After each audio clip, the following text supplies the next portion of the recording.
আসসালামু আলাইকুম রহমতুল্লাহ। প্রিয় নবম ও দশম শ্রেণীর শিক্ষার্থীরা, আজকে তোমাদের সূচক অধ্যায়ের পার্ট 5 নিয়ে হাজির হয়েছি।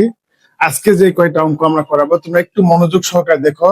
এই অঙ্কগুলো সৃজনশীল আকারে তোমাদের পড়ার সম্ভাবনা খুবই বেশি আছে। তো দেখো, এই যে পার্টে তোমরা দেখতে পাচ্ছ 7 নম্বর অঙ্ক।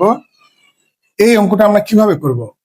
দেখো, এখানে বিভিন্ন নিয়মে করা যায়। আমি যেটা তোমাদেরকে আজকে করাবো সেটা দেখো, এই যে 2n+4 আছে, এই 2টা আমরা দুজনকে ভাগ করে দিব। এরকম করে করা যায়। দেখো, 2n ডট ডট কেন দিলাম? যখন পাওয়ার প্লাস থাকবে তখন এখানে ইনটু হবে। হ্যাঁ, -4 মাইনাস, হ্যাঁ, ডট, এখানে 2 পাওয়ার কত n ডট 2 পাওয়ার কত হবে 1। 1 দিলেও চলে, না দিলেও চলে। ঠিক আছে, তাহলে আচ্ছা ঠিক আছে, দিলাম আমরা। এখন আমরা কি করবো দেখো, নিচে একইভাবে 2 ভাগ করে দিব। 2 পাওয়ার হচ্ছে n ডট 2 পাওয়ার 2 ডিভিশন 2। এখন আমরা কি করব, সবসময় দেখো সমানের নিচে সমান দিবে, ঠিক এখান থেকে ভাগের টান দিবে। হ্যাঁ, এরকম। এখন নিচে কি হবে দেখো তো, নিচে 2 পাওয়ার n আছে, আলাদা করলাম, এটা আলাদা করিলাম। 2 উপর স্কয়ার মানে কত 4, ডিভিশন কত আছে 2। এখন আমরা উপরে কি করবো দেখো, এখানে 2 পাওয়ার n, এটা তো আমাদের আলাদা হয়ে আছে। এখন আমরা কি করব দেখো, এই যে 2 পাওয়ার 4, 2 পাওয়ার 4 অর্থ কি 2 কয়টা? 4টা। 2 3 4, 2 দুগুণে 4, 4 2 8, 8 দুগুণে 16। তাহলে এখানে কি হবে ডট 16 16 মাইনাস, এই যে 2 পাওয়ার 1 তার মানে 2, এই 2 সঙ্গে এই 4 এর আমরা গুণ দিব। 2 4 8 8, তারপর 2 পাওয়ার n এখানে আলাদা আছে, আলাদাই থাকবে। ঠিক আছে, এখন আমরা কি করতে পারি, সমান দেব, এইভাবে ভাগের টান দেব। তোমরা কখনো বিচলিত হবে না, অঙ্ক করার সময় তোমার সাবধানতার সঙ্গে খেয়াল করবে। হ্যাঁ, দেখো এখন আমরা কি করব, 2 পাওয়ার এখানে জায়গাতে থাকে যাবে, এই যে 4 আর 2, 4 দিয়ে 2 ভাগ দেবো, না 2 দিয়ে 4 ভাগ দেবো। মনে রাখবা, সবসময় ডান পাশের সংখ্যা দিয়ে বাম পাশের সংখ্যাকে ভাগ দেবো। তাহলে 2 দিয়ে 4 ভাগ দিলে কত হবে 2, তাই না? এখন এখানে দেখো মাঝখানে কি আছে মাইনাস। এই যে আমি আগেও বলেছি তোমাদের, অঙ্কের মধ্যে সবসময় উৎপাদক কাজ করে। প্রত্যেক অঙ্কেই, প্রায় অঙ্কেই উৎপাদকের কমন, মিডল টার্ম এগুলো হয়। দেখো তো তোমরা সবাই, এখানে মাঝখানে যে মাইনাস আছে, এই মাইনাসের এই পাশে কে মিল আছে? এই যে 2 পাওয়ার n 2 পাওয়ার n। তাহলে একই জিনিস দুই পাশে এবং মাঝখানে প্লাস মাইনাস চিহ্ন থাকলে কমন যাবে। এই আমরা 2 পাওয়ার n কমন নিলাম, তাহলে কি থাকবে 16 মাইনাস 8। এখন আমরা কি করব দেখো, এখন আমরা এই যে কমন আকারে থাকলো একই জিনিস, এটা কি হয়ে যাবে, উপর নিচে একই জিনিস ক্যান্সেল হয়ে গেল। এখন দেখো তো 16 থেকে 8 গেলে কত থাকে? 8 থাকে, তাই না? নিচে 2। এখন 2 দিয়ে 8 কে ভাগ দাও, কত হবে? 2 4 8। তোমরা ইচ্ছা করে কাটাকাটি করতে পারো, 2 1 কে 2, 2 4 8 সমান 4। এটাই হবে তোমাদের আনসার। শিক্ষার্থীরা, আমরা পরবর্তী অঙ্কে চলে যাই। প্রিয় শিক্ষার্থীরা দেখো, আমরা 8 নম্বর অঙ্ক নিয়ে আসছি। 8 নম্বর অঙ্ক হচ্ছে এটা। এখানে দেখো 3 3, এখানে আছে 3, কিন্তু এখানে আছে 9। তাহলে কি করতে হবে, এখানে মৌলিক মৌলিক মৌলিক 9 কে মৌলিকে ভাঙাতে হবে। এই জন্য আমরা কি করলাম, এখানে যা আছে তাই করলাম। এখানে আমরা কি করব, এই যে বন্ধনী আছে, বন্ধনীটা উঠাই দিব। কেমনে উঠাবো, এই m দিয়ে এই দুটাকে গুণ দিচ্ছি, তাহলে m দিয়ে গুণ দিয়ে m স্কয়ার মাইনাস m দিয়ে অনেক গুণ দিয়ে m, তারপর ভাগ। নিচে কি করতেছি দেখো, এই যে m - 1 m + 1, এটা সূত্র কি, এই যে a + b a - b সূত্র a square minus b square. তার মানে আমরা কি লিখবো, m স্কয়ার মাইনাস 1। এই যে m স্কয়ার মাইনাস 1 লিখছি। আর উপরে কি করতে হবে, উপরে ওই যে 9 কে ভেঙে 3 এর উপর স্কয়ার দিলাম। 3 এর উপর স্কয়ার দেওয়ার পর পরের লাইনে কি করবো দেখো তো, 2m + 2, এই যে 2m + 2। এখন কি করব আমরা, এখন আমরা এখানে এখানে আমরা কি করলাম দেখো তো, এই যে 2টা 3 মিলে একটা 3 দিলাম, তারপরে m + 1 দিলাম, তারপরে হচ্ছে এই যে এখানে প্লাস আছে, কি হবে মাইনাস। কেন মাইনাস হবে, যেহেতু ভিত্তি 2টা মিলে একটা লিখছি, এই জন্য আমাদের নিচের জিনিস যখন উপরে যাবে তখন চিহ্নগুলো পরিবর্তন হবে। সো প্লাস আছে মাইনাস হলো, মাইনাস আছে প্লাস হইলো, ভাগ। এখানে আমরা কি করব, এই যে উপরে 2 দিয়ে গুণ দিছি আর এখানে জায়গাতে রাখছি, তাই না? এখন আমরা কি করবো, পরের লাইনে দেখো, এই m আর m যোগ করে 2m হলো, প্লাস 1 হলো, মাইনাস m স্কয়ার জায়গাতে থাকলো, ভাগ। এখানে 2টা 3 মিলে একটা 3 দিলাম, 2m + 2, এই যে 2m + 2, এই নিচের জিনিস উপরে গেলে কি হবে, প্লাস আছে মাইনাস, মাইনাস আছে প্লাস।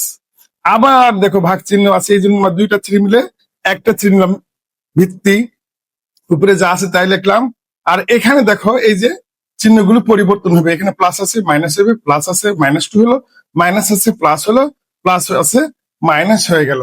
তারপর দেখো সবগুলো কেটে গেল, 2m এর সঙ্গে এই 2m ক্যান্সেল, এই -m² সঙ্গে +m² ক্যান্সেল, +1 এর সঙ্গে -1 ক্যান্সেল, তাহলে থাকলো কি 3 পাওয়ার -2 সমান 1 বাই এই যে মাইনাসের পরিবর্তে 1, আর এই 3 এখানে থাকবে, আর এই স্কোয়ারটা এখানে যায়, এই যে এই 2টা এই 3 এর উপর স্কোয়ার হয়ে যাবে, তার মানে কি হবে 1/9, এটা আনসার হবে। হ্যাঁ, ঠিক আছে বন্ধুরা, পরবর্তী অঙ্কে আসি। প্রিয় শিক্ষার্থীরা, তোমাদের সূচকের অধ্যায়ে এই অঙ্কটা হচ্ছে সবচেয়ে মোস্ট ইম্পর্টেন্ট অঙ্ক। এই অঙ্কটার দিকে একটু খেয়াল করো, ভালো করে দেখো এই অঙ্কটা আমরা কিভাবে করব। হ্যাঁ, এই যে আমরা এখানে এখানে কাজ করবো, 2 পাওয়ার x আছে জায়গাতে থাকবে, প্লাস 2 পাওয়ার a যে ইন্টু মাইনাস আছে ডট 2 পাওয়ার কি হবে -x সমান সমান 3। হ্যাঁ, ভাগ করে দিলাম। এখন কি হবে 2 পাওয়ার x প্লাস 2 পাওয়ার 1 মানে তো হচ্ছে 2 গুণন এই যে মাইনাস, এই মাইনাসের পরিবর্তে সূচকের কি হয়, উপরে হবে 1 আর নিচে 2, তার উপর পাওয়ার হবে x সমান কত 3। তাহলে বাকি হবে দেখো তো 2 পাওয়ার x প্লাস এই যে 2 কে 2, নিচে হবে কি 2 পাওয়ার x সমান সমান 3। এখন দেখো এই অঙ্ক অনেক ভাবে করা যায়, যেহেতু আমরা এই যে 2 পাওয়ার x এখানে 2 পাওয়ার x একই জিনিস পাইছি, সুতরাং আমরা এখানে লিখতে পারি, মনে করি 2 পাওয়ার x এইটা সমান সমান a। যদি এটা সমান a ধরি তাহলে কি হবে, প্রদত্ত রাশি সমান, এটা মানে আমি a ধরছি, a প্লাস উপরে হচ্ছে 2, নিচে হবে a সমান 3। আচ্ছা, এখানে আমরা সমান দেবো না, প্রত্যেকটার সাথে কমা দেবো, এখানে বা দেবো, তাই না। এখানে কি করবো, এটা কি করতেছি, এই যে লভর আছে লসাগু, তাই না। লসাগু কত a, প্রথমে ভাগ পরে গুণ। তোমরা যদি এর আগের পার্টটা দেখে থাকো তাহলে দেখবে আমি এইরকম লসাগু তোমাদের করাইছি। আবারও একবার বলতেছি, তোমরা মনোযোগ সহকারে দেখো। প্রথমে ভাগ 1 দিয়ে a কে ভাগ দিলে কি হবে, a হবে, a দিয়ে একে উপরে রেখে গুণ দাও a স্কোয়ার, প্লাস আবার একই সঙ্গে ভাগ দিলে 1 দিয়ে 2 গুণ দিলে 2 সমান কি হবে 3। এখন আমরা কি করবো, আড়াআড়ি গুণ দেবো। এই যে দেখো 1 আছে, পাওয়ার বৈশিকে স্কোয়ার, তাহলে 1 এর সঙ্গে এই কোন গুণ হবে, শুধু 1 দিয়ে এটা না, দুইটাকে গুণ দেবো। 1 দিয়ে স্কোয়ার প্লাস 2 কে গুণ দিলে স্কোয়ার প্লাস 2 হবে, তাই না, সমান সমান 3a। বা এখন আমরা কি করব, স্কোয়ার এই যে 3 আছে এটাকে আমরা এই পাশে নিয়ে আসবো, কার পাশে নিয়ে আসবো, a স্কোয়ারের পাশাপাশি থাকবে, তাই না। আর এখানে +2 সমান সমান 0, এটা করলাম। এখন দেখতে পাচ্ছ তোমরা, দেখো a স্কোয়ার আছে, মাইনাস আছে, 3 আছে, +2, 3টা পদ। কয়টা পদ, কোন অঙ্কের মধ্যে যদি 3টা পদ থাকে আর প্রথমে যা পাওয়ার স্কোয়ার, দুইটা আছে পাওয়ার, এখানে তার অর্ধেক পাওয়ার, অর্থাৎ এর পাওয়ার 1 আছে, তাহলে 99% সম্ভাবনা এটা হচ্ছে মিডল ফ্যাক্টর। তাহলে মিডল ফ্যাক্টর বা মিডল টার্ম করতে গেলে কি করতে হবে, এই যে শেষের সংখ্যাকে গুণ দিতে হবে এমন একটা সংখ্যা। 2 কে প্রশ্ন করি, 2 তে মৌলিক সংখ্যা, 2 তে শুধু 1 কে গুণ দেওয়া যায়, আর তো কিছুতে দেওয়া যায় না। তাহলে 2 1 কে 2, আর 2 যোগ 1 কত হবে 3, এই যে মাঝখানে 3 হয়ে গেছে, তাহলে middle term 2 × 1 square minus 2a minus a plus 2। তোমরা তো এটাও জানো, মিডল টার্মের দুই সাইডে যদি প্লাস থাকে, প্রথমে আর শেষে, মাঝখানে যদি মাইনাস থাকে, তাহলে মাঝখানে দুটাই হবে মাইনাস চিহ্ন। তোমরা উৎপাদক অধ্যায় যখন আমরা আলোচনা করবো তখন তোমরা ভালো করে আরো জানতে পারবে। a-2, এখানে এই দুইটা, এখানে একটাই কমন নিছি, তাহলে একটাই কমন নিলে একটাই থাকবে, একটাই কমন নিছি 2 থাকবে।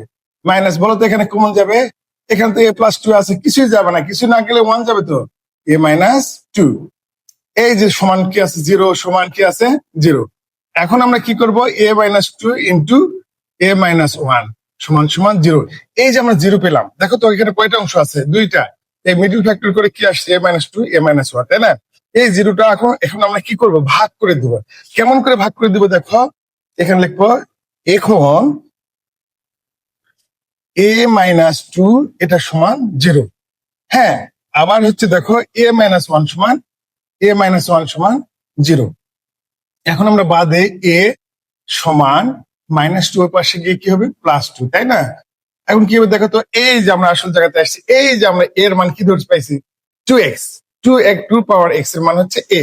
এখান থেকে এর মানটা আমরা এখানে বসাই দিব, তাহলে 2 পাওয়ার x ইন্টু এটা কত 2। এখন দেখো তো ভিত্তিকে 2, এখানে ভিত্তিকে 2 একই জিনিস, এখানে পাওয়ার কে x, এখানে পাওয়ার আছে নাই, আছে, অবশ্যই আছে, আমরা জানি কিছু না থাকলে কি থাকে 1, তাহলে এই ভিত্তি ক্যান্সেল হয়ে গেল, তাহলে এক্স সমান কি হবে? 1। একটু কিন্তু ক্যান্সেল, আমরা ক্যান্সেল করে দিব না। ঠিক একই ভাবে দেখো তো এখানে কি হবে? এ সমান 1। বলো তো এর মান কি? আবার দেখি এর মান 2 পাওয়ার এক্স। এই 2 পাওয়ার এক্স এখানে দিয়ে দিব, সমান সমান 1। এখন বলতে পারো স্যার এখন তো এখানে ভিত্তি, এখানে তো ভিত্তি নাই। কিন্তু 1 এর দিকে লক্ষ্য করে আমরা সব সময় জানি এর পাওয়ার 0 সমান কি? 1। তাহলে 1 মানে এ বলতে এর মান যে কোনো হতে পারে। তাহলে কেমন হবে দেখো তো, এই যে এখানে 2 যেহেতু আছে, তাহলে আমরা কি লিখতে পারি? 2 পাওয়ার 0। 2 পাওয়ার 0 দিলে, এর পাওয়ার 0 দিলে যদি 1 হয়, তাহলে 2 পাওয়ার 0 দিলে কি 1 হবে না? এখানে যদি 3 থাকতো তাহলে আমরা কি দিতাম? 3 দিতাম, তাই না? এই 2 ক্যান্সেল, অতএব x সমান কি? 0। তাহলে আমরা কি লিখবো? নির্ণেয় নির্ণেয় সমাধান x সমান 1 অথবা কি 1 অথবা 0, তাই তো? এটা হয়ে গেল। আচ্ছা, এখন তোমাদের বলি প্রিয় স্টুডেন্টসরা, আমরা এই 5 নম্বর পাঠ শেষ করার পরেই আমরা হচ্ছে সৃজনশীলে যাব। তোমরা যদি একটা দুইটাও কেউ পাঠ দেখে থাকো, তাহলে প্লিজ আমি অনুরোধ করবো তোমরা সবগুলো পাঠ বা পর্বগুলো তোমরা দেখে নিবে। তাহলে সৃজনশীল অঙ্ক তোমরা অতি সহজে বুঝতে পারবে। আমার এই ভিডিওকে দেখার জন্য তোমাদেরকে অনেক ধন্যবাদ, এবং সবাই ভিডিওটাকে শেয়ার করো।